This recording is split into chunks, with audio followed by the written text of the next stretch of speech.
मैं लाल मोहर सिंह, मट्ठा पंचायत पैक्स अध्यक्ष। भाई भाई का विवाद था, इसी में कल मैंने आवेदन दिए थे। उसी के चलते यहाँ थाना स्टाफ से हमको खबर मिला। हम यहाँ पर थाना पर आए और थाना के गेट से 5 से 10 मीटर दूरी पर अपना गाड़ी लगा कर थाना के अंदर गए। वहाँ 30 से 40 मिनट तक हमने जाके स्टाफ के साथ बैठे और बातचीत किए। उसके बाद में हम बाहर आए तो हमारे यहाँ बाइक नहीं था। तब जाके फिर हम बड़ा बाबू से बोले सब देखिए ना, हमारे यहाँ से बाइक चोरी चला गया। बड़ा बाबू ने बोले ठीक है, आवेदन लिख के दे दीजिए, हम उसको खोजबीन करेंगे। कौन सी गाड़ी? हीरो होंडा स्प्लेंडर थी, काला कलर का। उसका गाड़ी नंबर है BRAD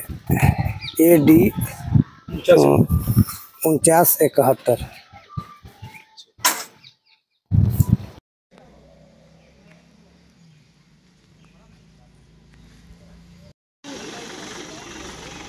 जाना अपन